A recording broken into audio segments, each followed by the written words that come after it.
Tawagin niyo na lamang po ako sa pangalang Sabina. Meron din akong ibabahaging kwento, Sir Seth. Pero ang kwentong ito ay personal na karanasan ng aking ama. Natawagin na lamang natin sa pangalang Rama.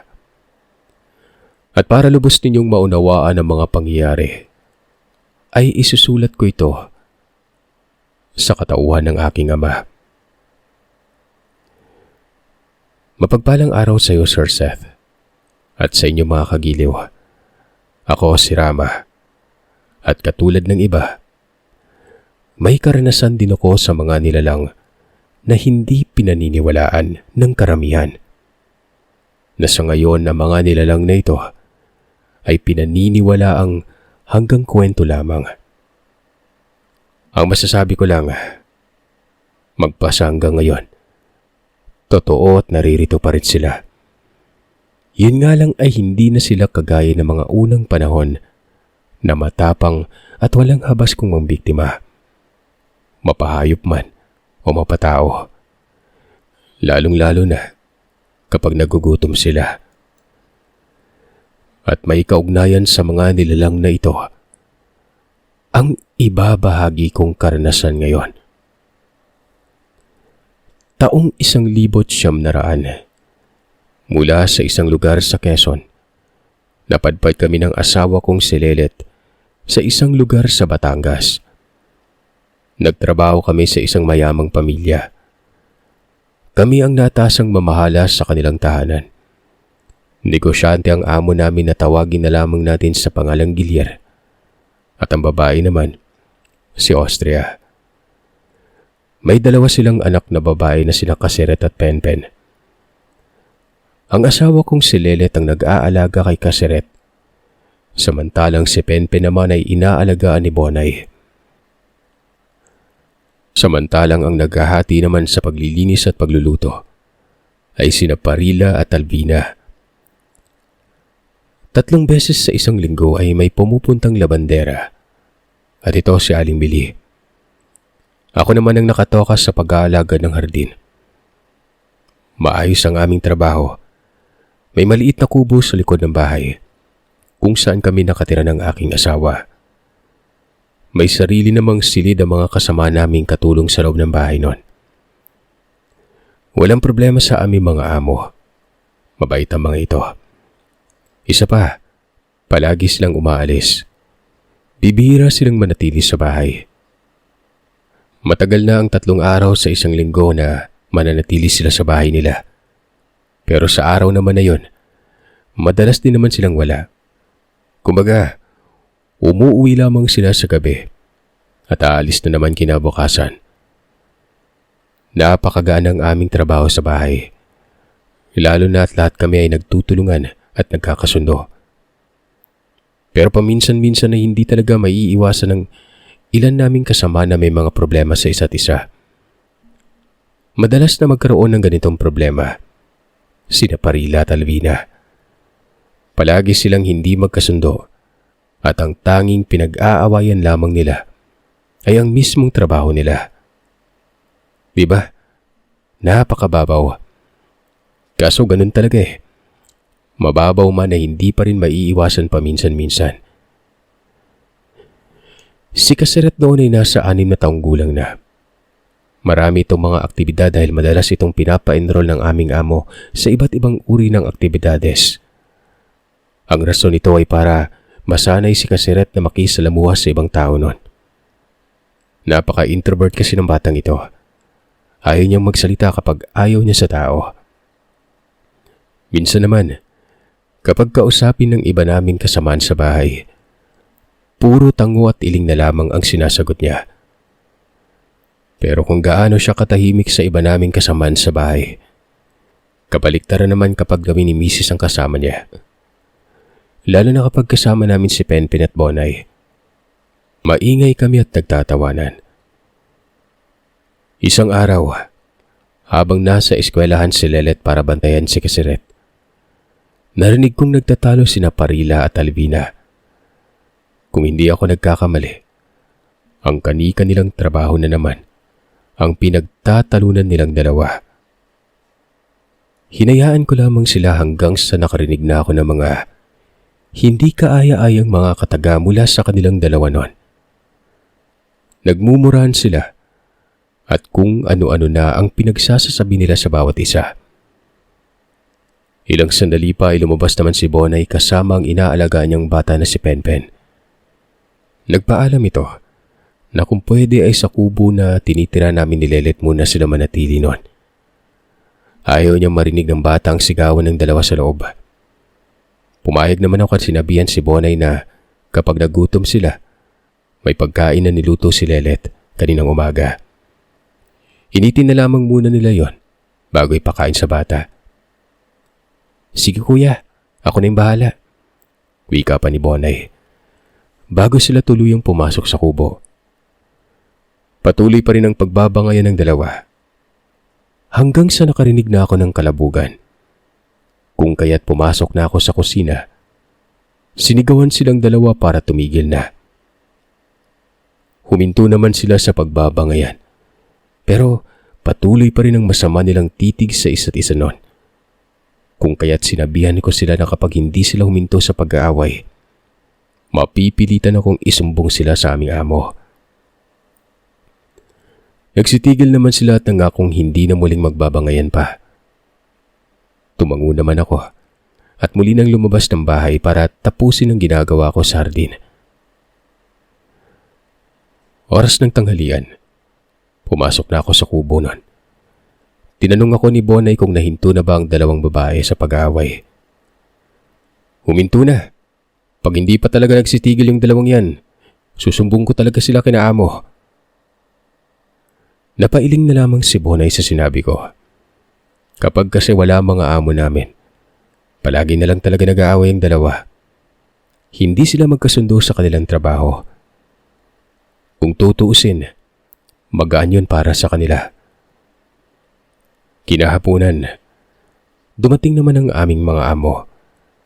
Kaagad na nagpaalam si Parila sa aming amo na aalis na siya sa kanyang trabaho noon. Halos lahat kami nagulat sa pagpapaalam nito. Kasunod nito ay ang pagtitig niya ng matalim kay Alvina. Tinanong siya ng amo namin kung bakit siya aalis. Wala naman siyang sinabi na hindi sila nagkakasundo ni Alvina sa gawain. Basta, ang sinabi niya lang sa amo namin, may sakit ang kanyang ina at kailangan siya nito. Walang nagawa ang amo namin kung di pumayag na lamang. Sinabihan niya pa si Parila na kapag kailangan niya ng tulong ng amo namin noon, ay huwag siyang mahihiyang lumapit. Maliban sa sahod ni Parila, ay binigyan niya rin ito ng dagdag na pera pambili ng gamot ng kanyang ina noon. Ang buong akala namin ay kinabukasan pa aalis si Parila. Pero nang hapon na yon, kagad na itong nag-alis sa balutan. Hindi na ito nagpapigil kahit pa napakalayo pa ng babayahin niya.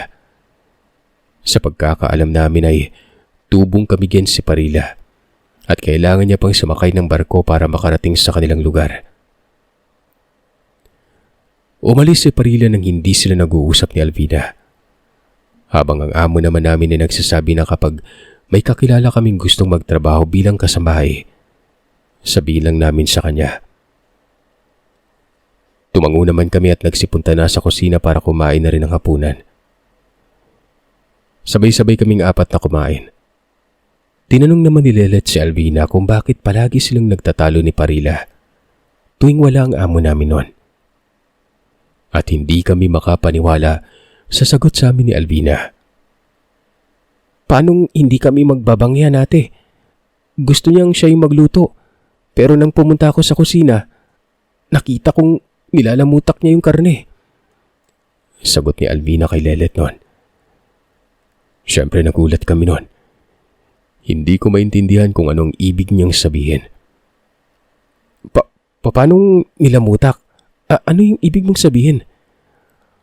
Ayon kay Alvina, nilamutak ni Parila ang karne gamit ang kanyang kamay. Hindi niya rin ito ginigisa at nilalagyan ng mga sangkap kagaya ng sibuyas, bawang at luya. Wala din itong asin. Hindi niya maipaliwanag kung anong klaseng luto ang ginagawa ni Parila noon. Basta nakita niya lang kung paano ito magluto. Kung kaya't kapag gusto ni Parila na siya magluluto ay hindi pumapayag si Alvina. At ito ang madalas na sanhi ng kanilang pagbabangayan.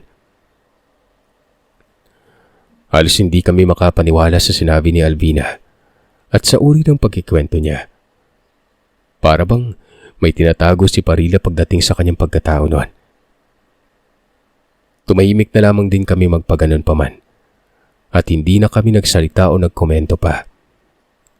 Lalo na at alam kong taga Camiguin ang babae.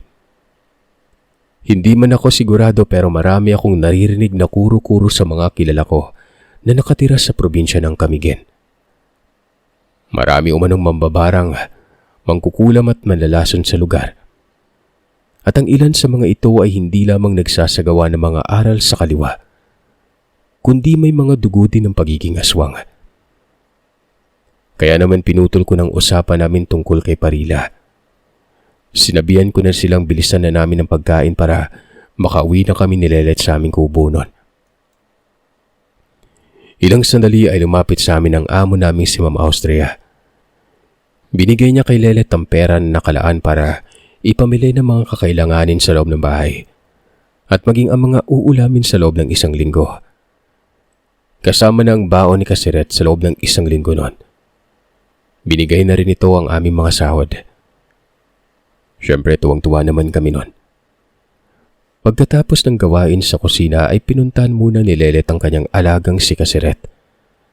Nang masigurado niyang nakahiga na ito at handa na sa pagtulog ay nagpaalam na siya sa bata.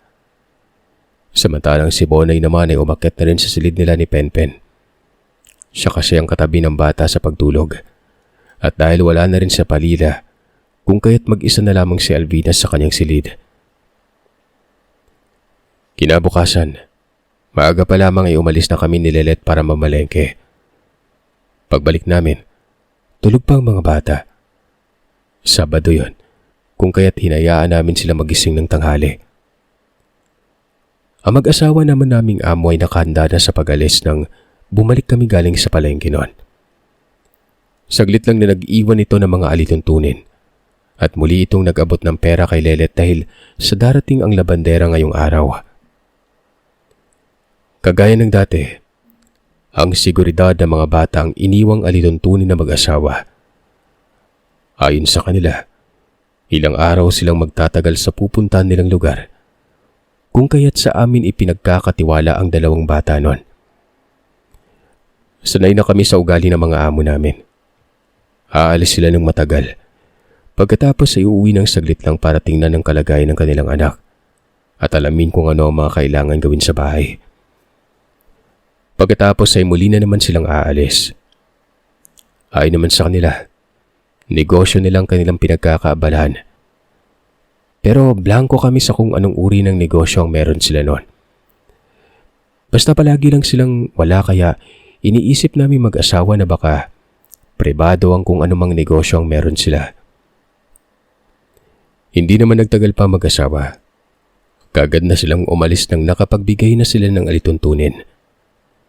Kami naman na naging abala na sa bawat gawain. Si Lelet at Bonay ay tinulungan sa paglilinis si Alvina. Si Lelet na rin ang nagluto ng aming agahan dahil naging abala na si Alvina sa kanyang trabaho.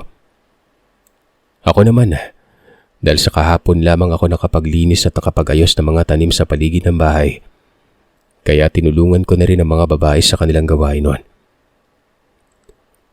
Nang sumapit ang 9:00 ng umaga ay dumating ang labandera. At kagaya ng dati ay pinagkape at pinag-almusal muna namin siya bago magsimula sa kanyang gawain noon. Dito ay muling napag-usapan si Parila. Nalaman namin mula sa labandera na kilala niya ito at ang angka nito dahil taga Camiguin din siya. Kaya nang makita niya ang dalaga na nagtatrabaho sa mga amo namin, nagulat siya at nag-alala para sa kaligtasan namin at ng aming mga amo noon. Nagtaka naman kami kung ano ang ibig sabihin ng labandera. Kaya napatanong ako ng bakit. Si Parila ay ulilang lubos na. Ang lola ni Parela na si Faustina ang nag-alaga at nagpalaki sa kanya. Pero ang pinag-aalala ng karamihan, bigla na lamang nawala sa lugar ang magulang ng bata. Wala namang nakakita sa pag-alis ng mga ito. At ang lola ni Faustina, bantog na mambabarang at aswang yon. Sabi-sabi din sa amin na ito mismo ang pumatay sa kanyang asawa at maging sa magulang ng kaisa-isang apo niya na si Parila. At ang kuro-kuro pa sa kanilang lugar ay sa pamilya na kinabibilangan ni Parila. Ang tanging binubuhay lamang nila ay ang may mga dugo ng mambabarang na nananalaytay sa katauhan ng mga ito. Nagulat kami noon. Nangilabot. Napatakip pa nga ng bibig si Bonay, Lelet at Alvina. Ilang sandali pa ay nakita na naming umiyak si Alvina. Sinabi niyang matagal na siyang naghihinala kay Parila. Pero hindi niya masabi sa amin dahil iniisip niyang hindi kami naniniwala sa ganon. Ganun pa man, nag-alala kami sa pwedeng mangyari sa kanya. Kapag totoong mambabarang si Parila, ay nasa panganib ang buhay ng kasama namin sa trabaho. May kilala akong magaling na albularyo. Kapag may hindi magandang karamdaman itong si Alvina at wala ako dito ay puntahan niya lang ako sa bahay. Sambit ng labandera noon. Tumango naman kami. Nagpasalamat sa kanya. Pagkatapos ay nagsimula na ito sa kanyang gawain. Dahil sa tinulungan ni Bonay si Alvina sa paglilinis kung kaya't maaga itong natapos. Kaya ito'y tinulungan na lamang niyang labandera sa paglalaba. Nasa alas 4 ng hapon nang natapos ang labandera sa lahat ng kanyang gawain. Binigay na ni Lelet ang bayad sa kanya. Dapat ay pang 2 araw niyang sahod yun pero dahil natapos niya ng 1 araw ang trabaho ay binigay na lahat ni Lelet. Masaya namang umuwi ang labandera ng hapon na ito. Habang kami naman sa bahay, maayos na lumipas ang araw namin. Martes ng umaga, maagang nagising si Lelet para maganda ng agahan. Para gisingin na rin si Kasiret dahil papasok na ito sa eskwela. Gising na kaming lahat. Nakapaglinis na si Bonay ng ilang bahagi ng bahay. Hindi pa rin lumalabas sa silid si Alvina. Nung una ay inakala namin na napuyat lamang ito kagabi, kung kaya tinanghali ng gising. Pero habang papalabas si Lelet at Kasiret ng bakod ay sinabihan niya si Bonay na gisingin na si Alvina dahil tanghali na. Sinunod naman ito ni Bonay, habang ako naman ay nagpatuloy na sa pag-iisip ng disenyo na gagawin ko sa paggawa ng panibagong lagay ng mga halaman ng aming amo. Ilang minuto lang ang nakalipas ay narinig ko ang nahintakutang pagsigaw ni Bonay. Nagulat ako sa pagsigaw. Lahat kami. Kagad akong pumasok sa bahay para tingnan kung anong nangyari. Dumiretso na ako sa silid ni Alvina at nagulat na lamang kami sa nakita namin. Punong-puno ng pantal ang katawan nito na hindi namin alam kung saan nanggaling. Umuungol na lamang din ito at hindi namin alam kung ano ang gusto nitong sabihin dahil hindi na siya nakakapagsalita. Sinabihan ko si Bonay na puntahan ng labandera pero hindi nito maalala kung saan ito nakatira. Kung kaya't ako na lamang ang umalis doon. Sinabihan ko siyang wag niyang galawin si Alvina dahil mahirap na. Dali-dali akong lumabas ng bahay at sumakay sa padyak na nakahimpil malapit lamang sa kinaroroonan ng bahay ng aming amo. Nagpahatid ako sa bahay ng labandera. Mabuti na lamang at kilala din ng lalaki ang ginang na naglalabada sa bahay. Palabas naman ng kanilang tahanan ng labandera para sana maglabada sa iba pa nitong suki pero hindi na ito natuloy nang sinabihan ko siyang kailangan niya munang tawagin ang albularyo na sinasabi niya. Saglit namang natigilan ng ginang pero nang tinapik ko ito, kaagad na niya akong dinala sa bahay ng manggagamot. Sakay ng padyak na sinakyan ko kanina. Dumiretso na kami doon. Pagdating namin sa bahay nito ay may mga nagpagamot pa pero Tila ba alam ng albularyo na nasa bingit ng panganib ang buhay ng aming ipapagamot noon. Huminto siya sa panggagamot at sinabihan ng mga ito na bumalik na lamang sa susunod na araw. Nakita ko pang pagbibigay ng pera ng isang ginang sa manggagamot pero hinindihan niya ito. Sa halip, humingi na lamang ito ng 5 piso na tigpipiso at nilagay yon sa parang bayong na gawa sa dahon ng niyog na nakalagay sa maliit nitong altar, kung saan naman nakalagay ang kanyang mga ginagamit sa panggagamot. Pagkatapos kunin ng matanda ang kanyang gamit ay kaagad na kaming umalis. Nagpakilala ito sa akin sa pangalang Sotero. Alam kong hindi basta-basta ang karamdaman ng taong nangangailangan ng tulong ko, iho. Nakikita ko ang labis na takot sa itsura mo. Magsasalita na sana ako, pero pinigilan niya ako na magbanggit ng kahit na ano tungkol sa may sakit noon. Sinabihan niya akong mahirap nang magbanggit ng kung ano-ano tungkol sa may sakit. Lalo na at nasa daan kami nag-uusap, kung saan marami ang nakikinig. Pagdating sa kanto ay bumaba na lamang ang labandera ng hindi nagsasalita noon. Nagtaka naman ako kung bakit. Nagpapadyak lang naman ang mama na sinakyan ko at hindi na nagsalita. Pero ang manggagamot na mismong nagsalita at nagwika ng, "Mabuti at ikaw nasakyan ng taong ito, Onik. Kung sa iba sumakay baka nalinlang na ito." Wika ni Manong Sotero. Sumagot naman ang nagpapadyak ng, "Kaya nga Manong kung nagkataon na hindi taga dito yung padyak na sinakyan ng taong to, at kung nagkataon na walang alam sa lihim na karunungan mapapahamak silang lahat." Nagtataka naman ako kung ano ang ibig nitong sabihin. Kung kaya't nagtanong na ako sa albularyo. Ay naman sa manggagamot, ipagpalagay na lamang namin na matindi ang kapit ng kaliwa sa taong kasama ko kanina. At saka na namin pag-usapan ng iba pa kapag nasa maayos ng kalagayan ng magpapagamot. Mabilis kaming nakarating sa bahay. Pero ganoon na lamang ang pagtataka ko nang nasa bakuran na ang labandera. Tinanong ko ito kung anong ginagawa niya doon at bakit siya bumaba ng padyak kanina. Pero hindi sumagot ang ginang. Naglakad ito palayo nang walang sinabi na kahit ano. Binuksan ko ang bakod. Sinabihan naman ako ng manggagamot na papasukin si Onik dahil makakatulong ito sa amin lalo na sa akin. Ginawa ko naman ang sinabi ng albularyo. Kagad ko namang sinabihan si Bonay na umakyat na sa taas kung saan naroroon ang silid ng batang si Penpen. Sinabihan ko siyang manatili na muna doon at huwag na munang lumabas ng bahay. Delikado na, baka kung ano ang sakit ni Alvina at baka mahawaan pa ang bata noon. Kagad naman umakyat sa unang palapag si Bonay para samahan si Penpen sa taas. Hindi ko na iniisip kung ano man ang sasabihin ng aming amo. Ang mahalaga sa akin sa mga panahong ito ay ang magamot si Alvina. Mabuti na lamang din at nasa garahe ang daanan papasok sa kwarto nila Alvina noon. Nang sa ganon ay hindi kailangan ni Onik at Manong Sotero na pumasok sa bahay. Habang ginagamot ng albularyo si Alvina, ay hindi ko inaasahan na uuwi ang aming mga amo.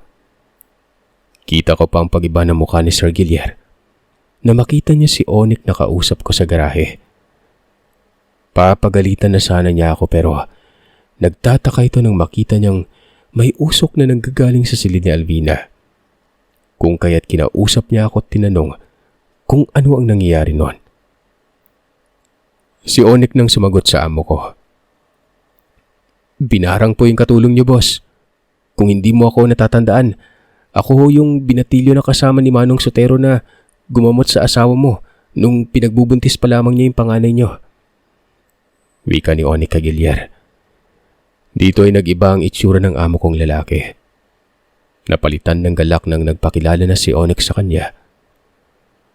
Nagtanong siya kung anong nangyari kay Alvina. "Hindi ko rin alam, sir. Nagtataka lang kami kanina gawa ng nakapaglinis na kami at lahat pero hindi pa rin nagigising Pinuntahan ni Bonay sa silid niya. Ay nga, nakita namin yung itsura niya. Punong-puno po ng butlig na malalaki yung katawan. Mula ulo hanggang talampakan po. Hindi na rin siya makapagsalita na parang yung may bumabara sa lalamunan niya. Kaya kaagad ko pong sinunod yung manggagamot na to. Si Manong Sotero po. Mahabang salaysay ko sa amo ko. Tumango lamang ito. Pagkatapos ay tinanong niya ako kung saan ang mga bata. Sinabi ko naman sa kanya na si Kasiret ay nasa paaralan kasama si Lilit. Samantalang si Penpen naman ay nasa itaas kasama si Bonay. Pinagbawalan ko muna silang bumaba. Tinapik na mag-asawa ang balikat ko bago pumasok sa bahay nun. Kagad silang umakyat sa taas pagpasok nila. Dahil narinig ko ang pagtawag nila sa bunsong anak na si Penpen. Hindi naman nagtagal at muling bumalik sa baba ang amo kong lalaki. Nakabihis na ito ng pambahay at pumunta sa amin ni Onik at nakipag-usap ito sa amin. Tinanong niya ako kung ano ba ang nangyayari sa bahay habang wala silang mag-asawa. At dito ko na kinuwento sa kanya kung paano magbangayan sina Alvina at ang umalis naming kasamahan na si Parila. Tinanong naman ako ni Sir Gilyar kung bakit at sinabi ko naman sa kanya na hindi nagustuhan ni Alvina ang estilo ng pagluluto ni Parila noon. Sinabi ko rin sa amo namin kung ano ang sinabi sa amin ni Alvina. Nagtaka naman ang amo kong lalaki noon. Ayon sa kanila ay mabait at malinis naman magtrabaho ang tiyahin ni Parila na si Aling Lakar. Nabigla ako nang binanggit ni Sir Gilyar ang pangalan ni Aling Lakar. Kung hindi nyo maalala, Sir Seth, si Aling Lakar pong labandera. Ayon kasi kay Aling Lakar, ay kilala niya lang ang angkan ni Parila. Hindi niya sinabi sa amin na mag-anak pala silang dalawa. Napailing na lamang si Onik ng kanyang ulo. Habang nag-uusap kaming tatlo ay nakita namin ang pagdating ni Aling Lakar noon. Kakaiba mga kilos nito na tila ba nagmamadali. Inalog-alog niya ang bakod habang nagsasalita na buksan ko yon kung ayaw namin ng gulo. Pero hindi na nito natuloy pang sasabihin nang lumabas ng silid ni Alvina ang manggagamot. Si Manong Sotero ang humarap kay Aling Lakar. Pero hindi pa man nakarating si Manong Sotero sa bakod ay dali-dali nang umalis ang ginang. Natigilan naman ako sa nangyari at maging ang amo kong lalaki noon. Tama ang hinala ko na siya ang may kagagawa ng pambabarang sa katulong mo, Giler. Sabi ni Manong Sotero sa amo namin. Napailing na lamang si Sir Giler. Sinabi nito na wala siyang problema kay Aling Lakar simula noong naging labandera nila ang ginang.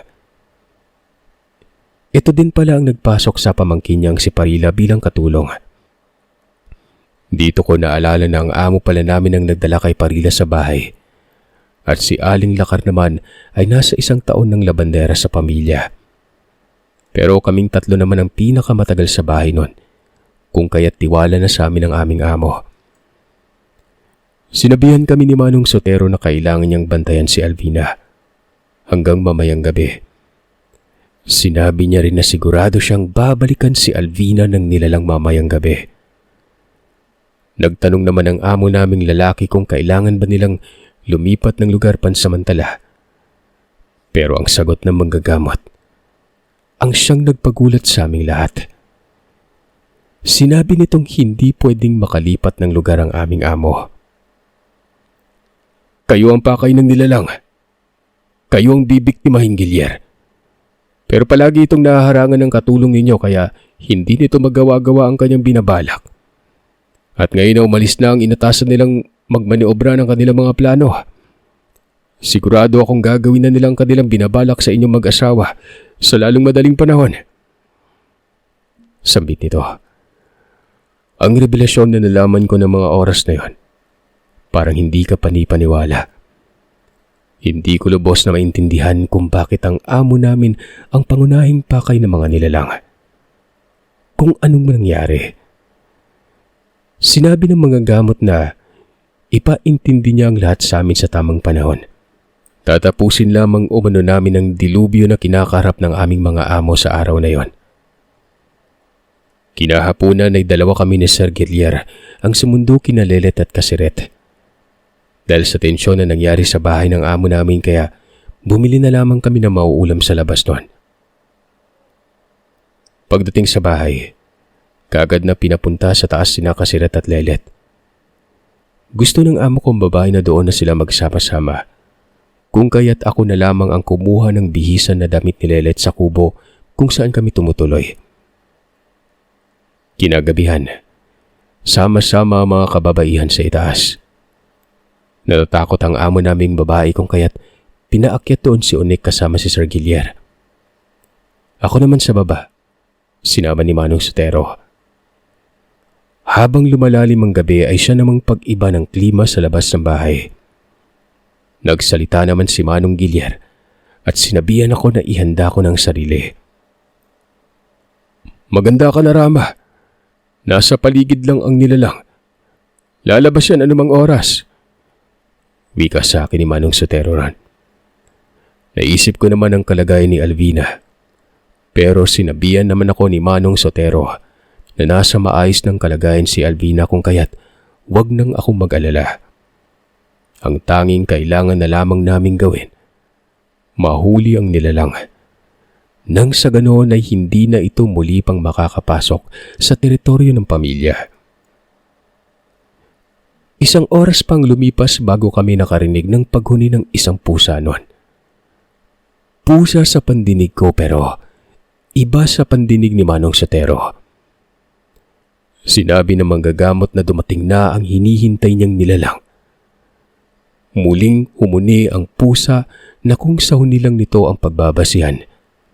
Nanggigigil at galit na galit.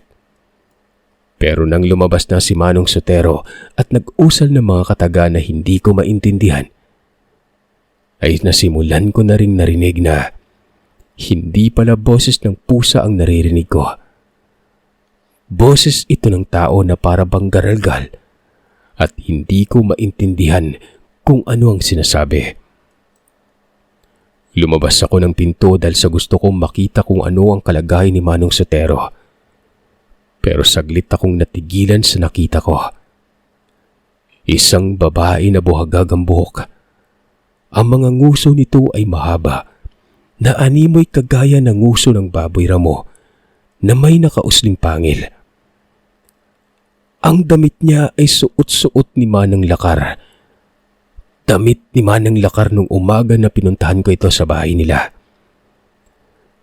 Sa tingin ko ay nakikipag-usap ang nilalang kay Manong Sotero. Pero ganoon na lamang ang pagkabigla ko nang bigla itong umakpang sugurin si Manong Sotero noon. Pero hindi pa man naabot ng nilalang ang manggagamot. Bumulagta na lamang ito sa sementong sahig sa labas ng garahe. Nagwawala pa ang nilalang subalit tila ba wala itong lakas na igalaw ang katawan niya. Tanging ang garalgal na lamang na boses ng nilalang ang nakakatakot. Ang kaninang buhagag na buhok at ang mahabang nguso nito ay unti-unti na bumalik sa normal. Naging si Manang Lakar ang nilalang na hindi na makagalaw sa sahig noon. Ilang sandali lang nakalipas ay bumaba na si Sir Gilier. Nagmamadali ito sa paglapas para makita ang nilalang. Sinabi niya sa amin na kanina pa siya nanonood sa bintana. Halos hindi siya makapaniwala sa kanyang nakita noon. Kaagad niyang tinanong si Lakar kung nasaan si Parila pero hindi na ito nakasagot pa. May sinasabi itong mga kataga na para bang may tono noon. Pero kaagad naman itong sinabayan ni Manong Sotero ng pag-uorasyon ng mga buhay na salita.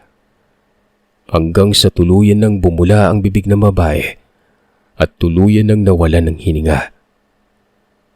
Sa hindi maipaliwanag na dahilan ay naging abo ang katawan ng ginang na dinasalan ni Manong Sotero. Pagkaabo nito, winisikan nito ng langis na may halong tubig na galing sa simbahan. At pagkatapos na maabo ng nilalang, ay si Manong Sotero na ang nagwalis ng abo ng nilalang na yon. Nilagay niya yun sa isang sisidlan. Maliit na bote lamang yon na may langis. Ayon kay Manong Sotero, ang bote ang magsisilbing kulungan ng nilalang. Sinabi niya rin na dadalhin niya ang abo ng nilalang sa lugar na tanging ang mga albularyo lamang na kagaya niya ang makakapasok at nakakaalam sa lugar. Sa lugar na iyon nakalagay ang lahat ng mga nilalang na nahuli o napuksa ng mga albularyo at mga babaylanon. Nagpasalamat kami sa ginawang tulong ni Manong Sotero, lalo na kay Alvina at sa pagpuksa niya sa nilalang. Tinanong ko si Manong Sotero kung magagawa pa ba ni Parila na kulamin si Alvina. Wala nang kakayahan si Parila na kulamin o barangin si Alvina.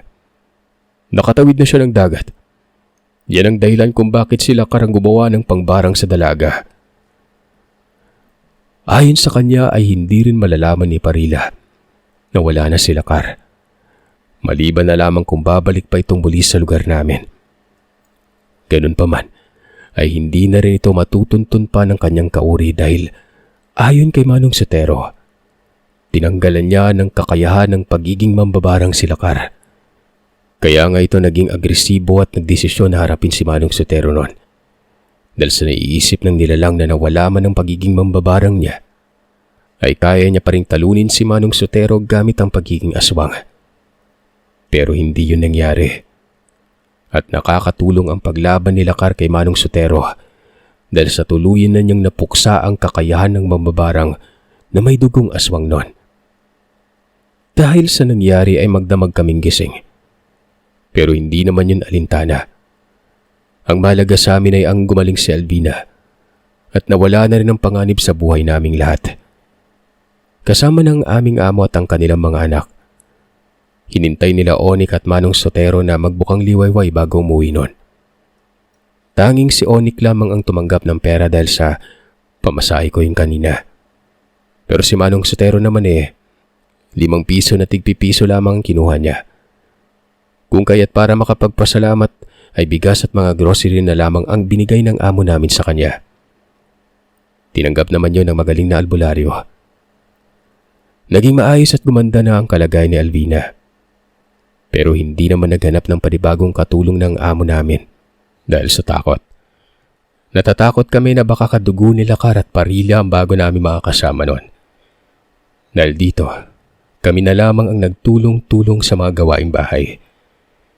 Hindi naman mahirap dahil sa nagkakasundo kaming lahat at nagtutulungan. Wala naman na kaming narinig pa na kung anong ulat mula sa pamilya ni Lakar at Parila.